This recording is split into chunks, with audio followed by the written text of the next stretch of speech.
What's up, girls and guys? We're doing a little special episode for you. It's on mindset in crypto. Mindset in crypto generally, it can be like mindset in investing. I'm going to be talking a little bit also on like the philosophy of investment and generally of passive wealth, passive income. So joining me here, we have our good friend Vincent. Here Hello. he is. Oh, hello.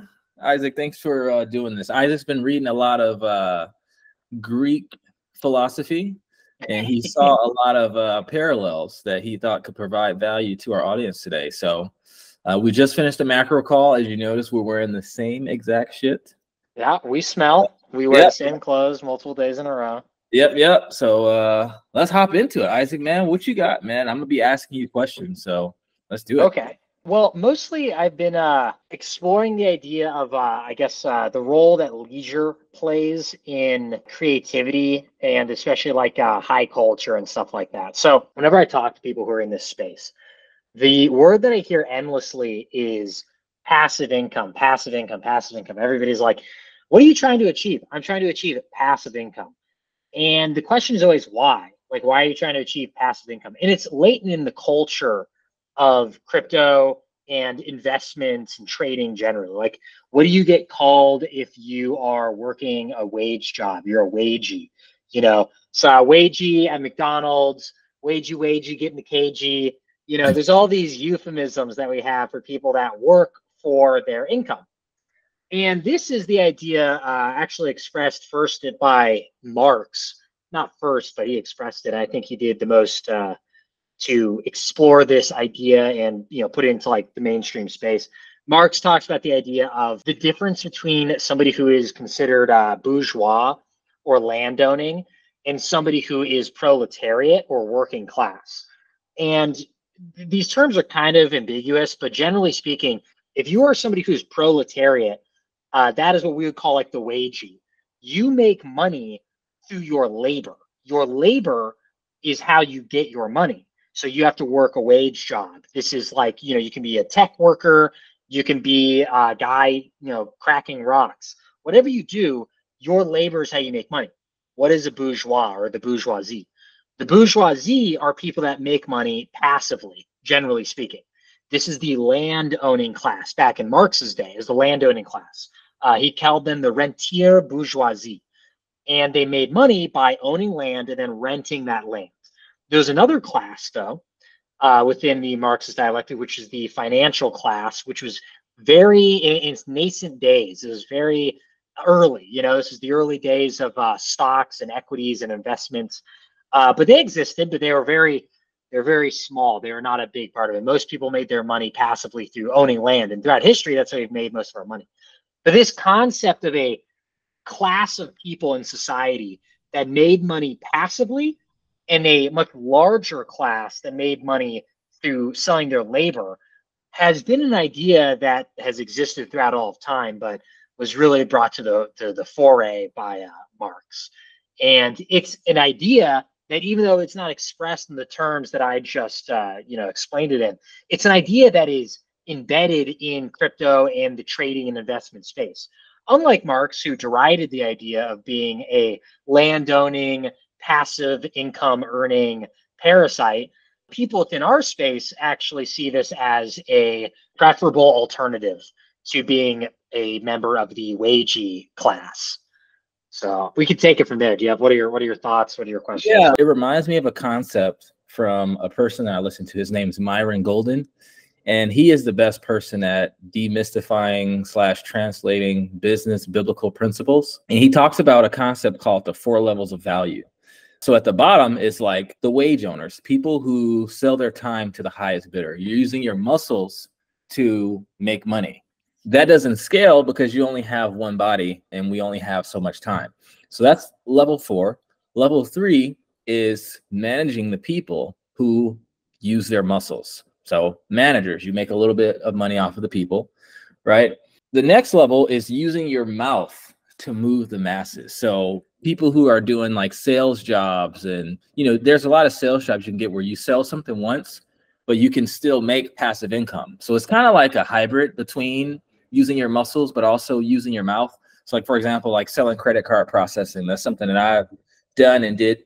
You want to eliminate all of your processing fees for accepting card, by the way, let your boy know, flat fee, $45 per month, no matter how much you process. Anyway, by selling that, I'm using my muscles, but I'm also using my mouth. And every time someone swipes a card, I get paid passively.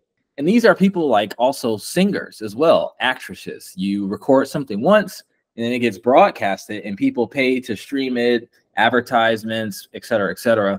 The highest level of value is using your brain to come up with abstract concepts and being able to then use your mouth to communicate that in a simple way so that you can get people to move. So that's kind of like the top down. You're using your brain and then you use your mouth. And then you have to talk to these managers who are managing the people with the muscles. So that's it. It reminds me of that very much. And I feel like we all have ideas and value that we can provide to be on level 4. It's just that I don't think everyone reaches it just because most people don't give their gift. Well, it had a lot to do with childhood, how we're raised. You know, we all go through school, which is designed to make us, you know, an employee, if you think about it. So yeah, a lot of parallels there. Yeah, that's actually very interesting too, because I like the way it utilizes the body as a, also like you know, literally saying what they're using, but also kind of allegorical as well. You know, you have these levels that go from the muscles. Muscles are the exterior. It's your appendages. It's what interacts with, you know, the world. It is the barrier between your innards and your outards. And the muscle set's like level 4, you said. Level, you know, 3 is like your nervous system. It's the relay between the brain and the rest of the body. So this is like something that is an organizing agent. And then the level 2 is like the mouth. You know, it's that which speaks into the world, that which communicates messages, very important. And then the brain, it seems like, is the last one. It's very interesting because it kind of relates to the idea of like corporations. You know where the word corporation comes from? No. Corporation comes from the word corpus, which means body. So a corporation historically just means the organization of people into something like a body. Okay. So you want people to act as the hands of the corporation, the skin, the brain, the mouth, the nervous system. So, you know, so what you're describing is essentially how to organize people into a corporation, you know, an organization that is similar to the body or organized with the efficiency of the body. No, that's good stuff, man. You know, and just to like piggyback on like the level 1, you know, using your brain to conceptualize abstract concepts to people that can get them to move and hit goals. These are like your CEOs. And, you know, one of my favorite quotes is, thinking is some of the hardest work that people never do because it takes patience. Like one of my favorite books is by a guy named Rick Rubin, who's worked with a lot of A-list celebrities, and he helps bring creative juices out of people. He has a book called The Creative Act, The Way of Being, and he compares coming up with ideas to fishing. So it's like when you go fish, you can't control when the fish bite the line. Like sometimes you have a good day, sometimes you don't. All you can do is go out there, cast out your line into the ocean or a lake, wherever you're fishing, and all you can do is control the presence of the line. You can't control when the fish bite. So it's the same thing with when coming up with ideas. And this is why universities are called universities, because it all comes from the universe. So it's just like you go cast your line out to the water and wait. It's the same thing with an idea. You can only be in a state where you're open for things to come to you. You can't, just like you can't control when the fish bites, you can't control when the inspiration comes. You can only cast your line out into the universe with your intention, and you have to wait. But a lot of people don't want to do that. And in the book, they talked about how Dr. Seuss came up with ideas. Like him and his partner would put on like a silly hat and a silly mask, and they would stare at each other until a good idea came. Or some people would work in like a little shitty office and they would just sit there and wait. Like it's a lot of different methods, a lot of ways to skin a cat, or different doors to enter into the same house. But we all have access to the universe where all of these ideas are. And he kind of explains ideas as living beings. And he would say that if it's an idea's time, it's an idea's time. And if the person isn't the right medium, it'll find another maker. So yeah, that's good stuff. I like that. Yeah, no, I agree with the idea that you have to be receptive to different opportunities that come your way in order for you to actually take advantage of them. But you can't always make those things. Another key component, and this is what actually I've been mostly reading about, is that you also need to have the spirit and the courage to take advantage of those ideas when they do come their way. And the Greeks had a concept for this. They called it thumos. And to bring it back to the body, it's Spengler. He's a philosopher from the 19th century into the 20th century, so around 1900 or so. And then after that, he talks about the idea that civilizations are obsessed with like one core concept. Okay, so like every civilization has like a core concept or idea that it is obsessed with, and it tries to explore to its end point. And he believed that the Greek and Roman, by proxy, conception, like their civilizational conception, was the idea of the body. They're obsessed with the body. So most of their philosophy relates in some way to the body, and you see this in their statues. Their statues are meant to be perfect forms of the body. And they build them in the Adonis, style. Adonis was a god, and they build their statues in this Adonis style to exemplify characteristics of their mind as well, because they believe that the body was a reflection of the mind. This is why there's a running joke that Greek statues always have small penises. This is to illustrate it. And people wonder, like, why would you make a statue with a small penis? Like, doesn't that seem like insulting to the person? Like, doesn't that make the person seem like weak or whatever, or like less manly or whatever, less endowed? And no, because they believe that the body was a representation of the soul and of the spirit and how the person acted. They believe that a smaller penis actually meant that that person had control over their appetites. They had control over their sexual desires. They were not controlled by their sexual desires. In their mind, a large or erect penis is a sign of somebody being guided by their passions. They're guided by their sexual urges. And it was really characteristic of all urges. Your urges, your desires are found in your stomach and in your groins. So they would then depict the body in these ways to show that this person is in fact in control of their sexual desires. They are not shown to be grotesque or to be large, rotundous. They have control over their physical appetites in eating as well. And thomos, which is your spiritedness, is shown in your chest. Your chest.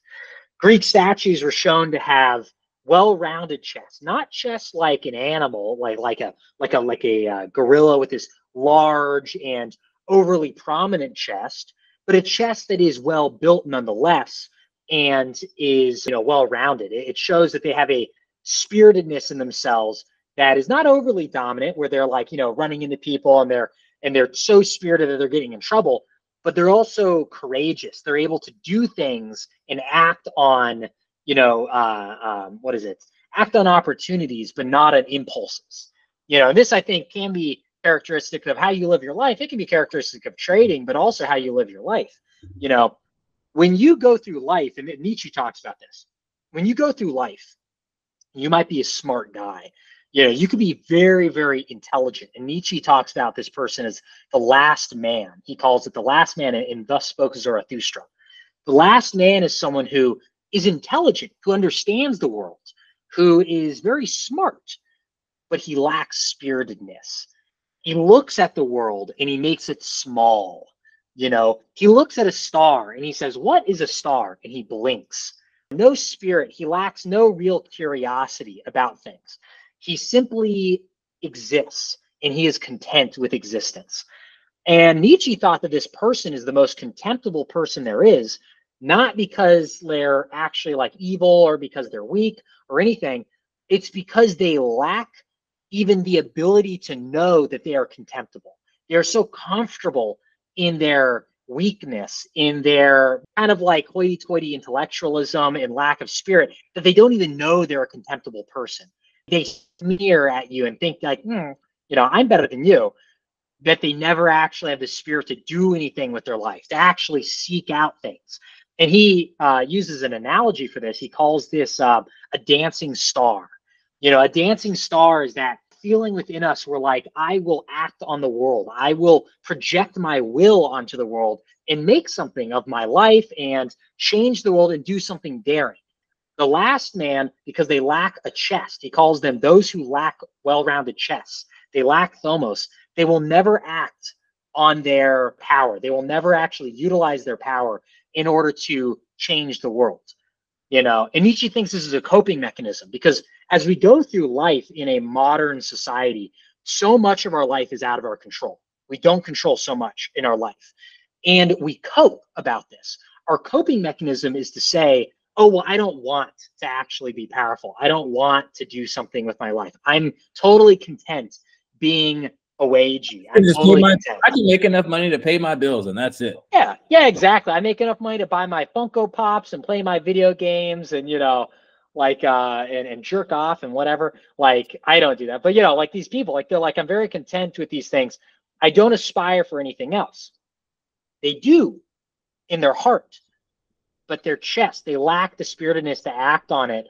And then they cope about the fact that they lack the spiritedness, saying, who needs that? You know, who needs to do these things? You know, and they laugh at people who try. They laugh, you know, they call them tryhards. They laugh at these people who actually try to do something and struggle. And they, you know, they make them small.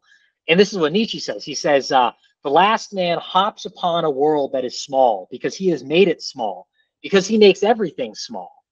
And, you know, we see this with the recent Napoleon movie. You know, have you seen the Napoleon movie? I have not. In this, it's a terrible movie. And the reason why it's terrible is thus. It's terrible because they take a guy, good or bad, like him or hate him.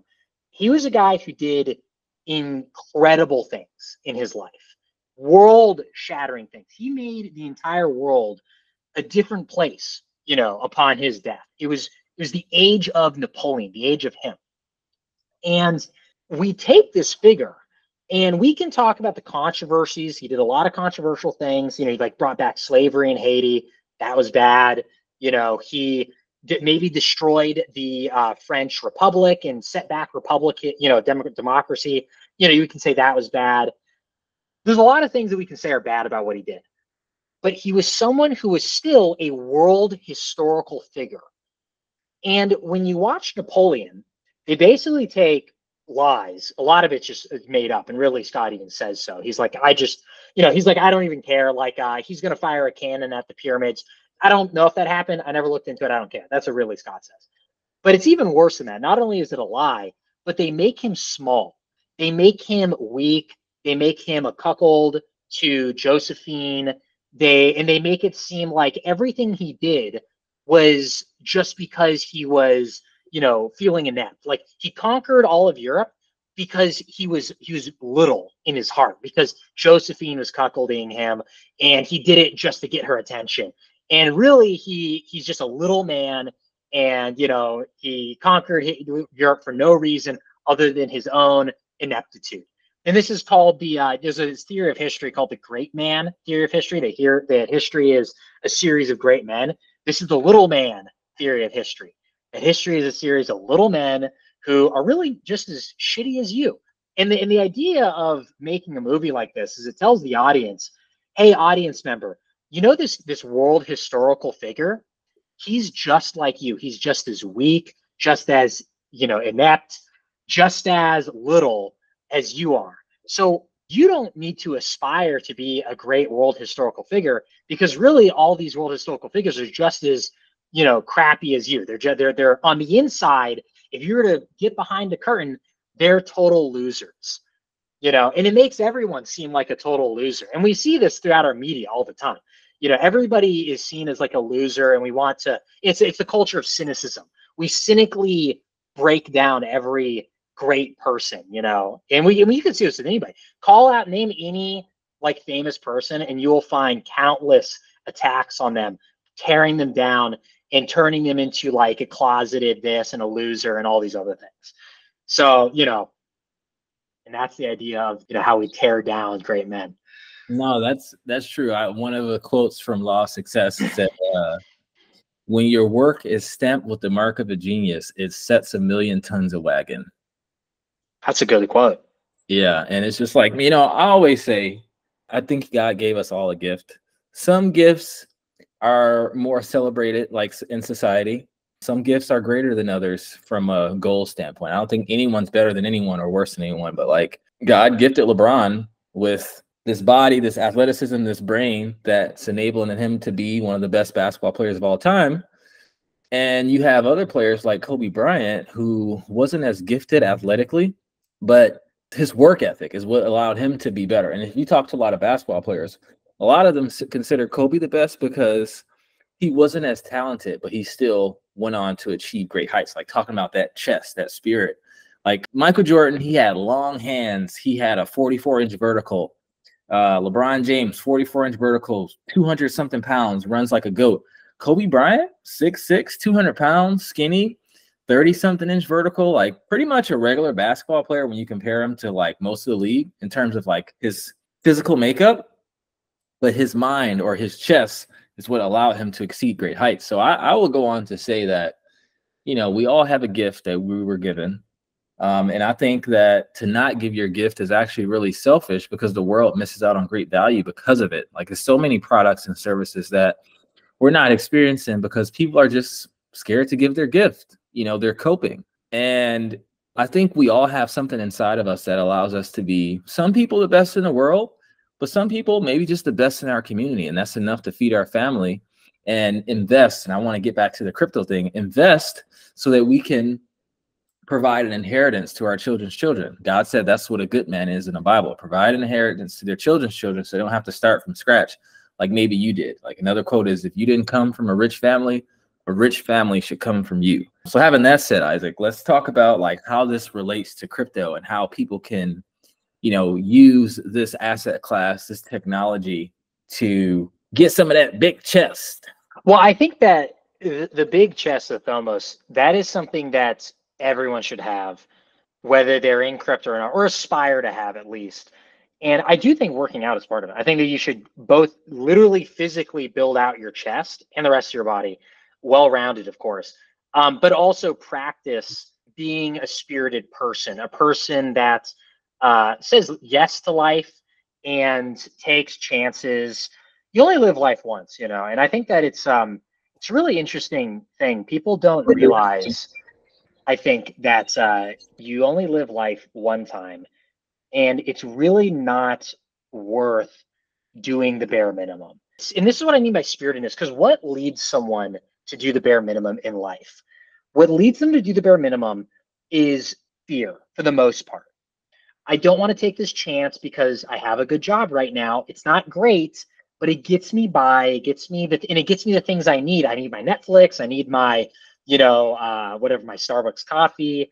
I need my, I don't know, subscription to some whatever. You know, I need my things that help me distract myself. And these things help me cope. These are all coping mechanisms. And I don't want to take a risk because it puts all my externalities, my entertainment and such at risk, you know, and it might put my livelihood at risk. You know, life might get hard. Maybe it puts my rent at risk. That's a hard thing to do. That is dangerous and also scary. And I think a lot of people decide to not do that because it's scary. A lot of people like their jobs. There's nothing wrong with making a salary and getting by that way. That's not wrong. It's a totally, like, the world is built on, you know, average Joes that clock into work, do their duty, and clock out. And there's nothing wrong with that.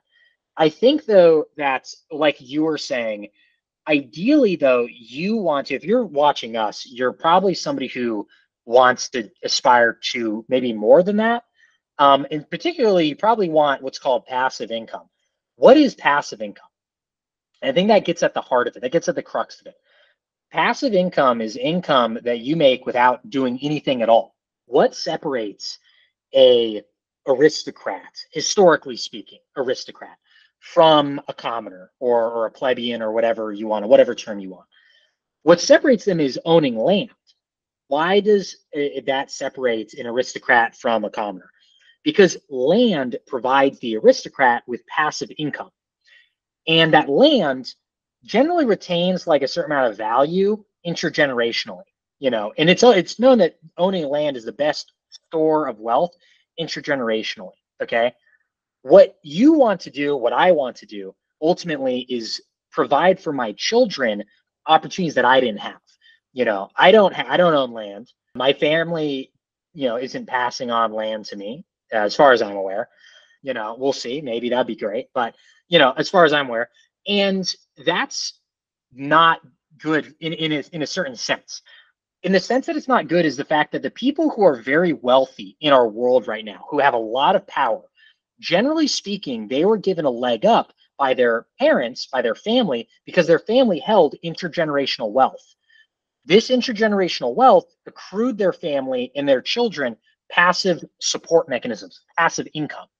This passive income meant the difference between their kid having to work at a grocery store, like I did during college, in order to pay for, student loans, or having no student loans, not having to work any side jobs, and instead being able to use that time to build up skills in other regards. Because it is a huge hindrance. A lot of people who are in the working poor, or even just above the working poor, who are able to save up a bit of money, they have to spend a lot of time, and time is investment in yourself. You spend a lot of time doing jobs that don't actually contribute to your skill sets, to your long-term wealth.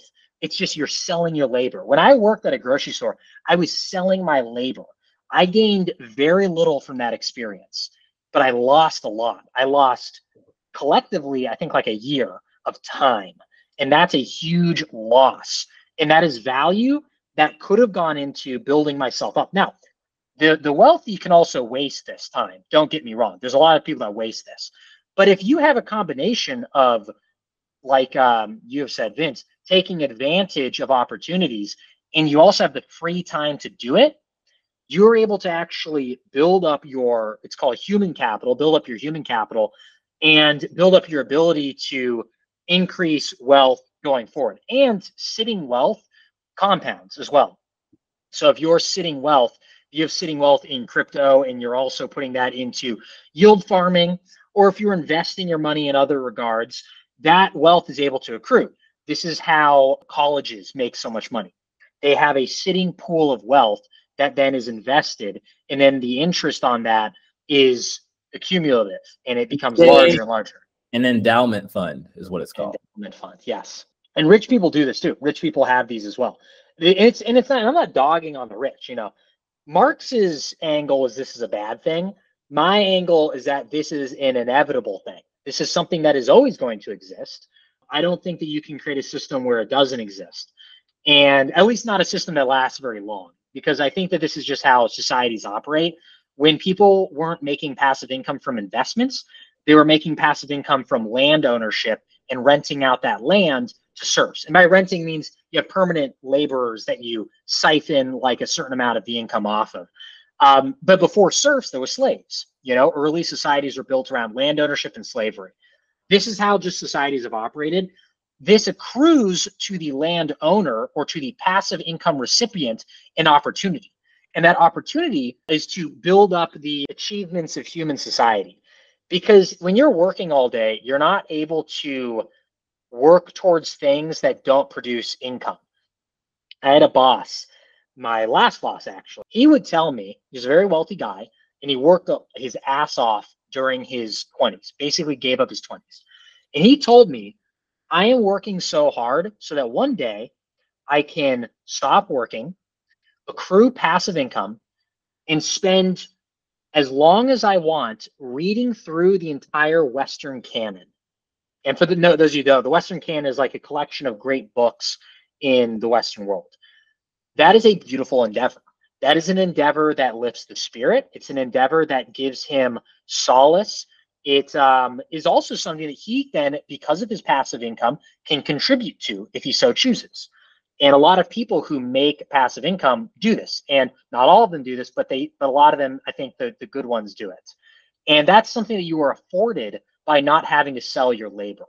And I think that is truly at the heart of crypto. Crypto is all about, essentially, and when I say crypto, it's not really all about this. Crypto, at its true sense, is all about like creating a decentralized, non-authoritarian system mechanism for exchanging currency. But I would say from the trading side, it's about the idea of eventually getting to the point where you have made it. You've broken out of the wage cycle and you are now able to invest your time into things that you actually want to invest your time into instead of just selling your labor. That's ultimately what a lot of people in crypto want to do. I would advise them to not spend that time once they have made it, if they make it. But, inshallah, I would advise them not to spend that time gratuitously indulging their impulses, but instead building up their higher character and contributing to culture in meaningful ways.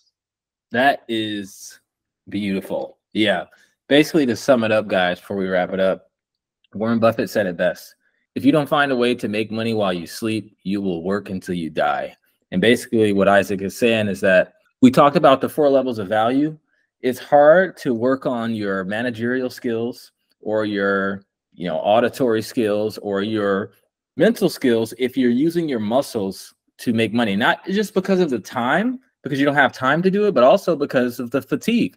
It's tiring. If you're working in construction or if you're doing, you're working at a grocery store, like all you're worried about is like, who's the next person I'm checking out? Like your mind is occupied with the now. You can't even extrapolate and think into the future.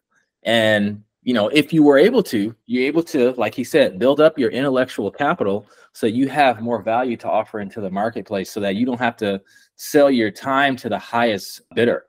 So where crypto comes in is it's the smallest major asset class. It is an opportunity where everyone has an even playing field globally. All you need is a smartphone to be able to participate, and you can create generational wealth. Like this is the time to do it. It's like investing into the S&P before the roaring 20s, the stock market before the roaring 20s. And just to speak on the passive income and yield farming, market making has been a thing since the 19th century. Anytime you have a market, you need someone to make a market. Any asset class, stocks, bonds, precious metals, commodities, bonds, crypto now. A lot of people think that when you go on an exchange and buy your stocks, it's the exchange that's holding the inventory, when it's actually market makers, companies like Credit Suisse, Deutsche Bank, Goldman Sachs, Morgan Stanley. So when you buy your Tesla stock, it's these companies saying, hey, here's 50 million in cash, here's 50 million in Tesla. Only use our liquidity when the price is between X and Y, and they profit off of what's called the bid to ask spread. And this is why market makers do the best in bull markets or bear markets, because they make money wherever the wind blows. And when the market is sideways, they're accumulating so much that they either have more to sell when they go up, or they have more cash to deploy when things go down. So for the first time in history, everyday people like you and I can be market makers on decentralized exchanges. And these mainstream banks and financial institutions that I just mentioned aren't legally allowed to provide liquidity. So you can set extremely wide ranges and then make a good amount of passive income so that you can invest into yourself, because that's what it's all about. That's how you leave a legacy. No one lives forever, but to live forever in someone's mind, you have to leave something that reminds them of you. Kobe Bryant left a great legacy. We all are preaching Mamba mentality. Even Napoleon, I didn't read about him. I don't know too much about him, but I'm sure there's a lot of people that, whether if it's a good legacy or a bad legacy, is how you want to leave it. You have to be remembered for something. So yeah, guys, give your gift to the world, learn about crypto so that you can leave something behind and so that you can live a good life. No one wants to just get paid for their time. The Bible even points to entrepreneurship as the best way to make a living. And that's a topic for a whole nother video. But with that, guys, if you want to learn how to make passive income in crypto, click the link in the description and book a free strategy session. We'll demystify yield farming and crypto. We'll tell you about our course, which teaches you everything you need to know on how to become a well-rounded investor and generate passive income in the DeFi space in a risk-adjusted way so you don't lose your nest egg. And we're building up a community and, helping people achieve these goals. So if that sounds interesting to you, we love to talk to you. But with that, Isaac, thank you for coming on and doing this video. As you have more esoteric ideas, let's do this periodically as often as we can. And yeah, we'll see you guys in the next one. See ya. Would want to be ya. Yeah, wouldn't want to be ya. You clowns. Unless you got a big chest. Yeah, let me see them chests. Let's get chest pics in the chat, please. I'll make a chest jump. Yeah, let's see them chests, boys. The Thomos on that one.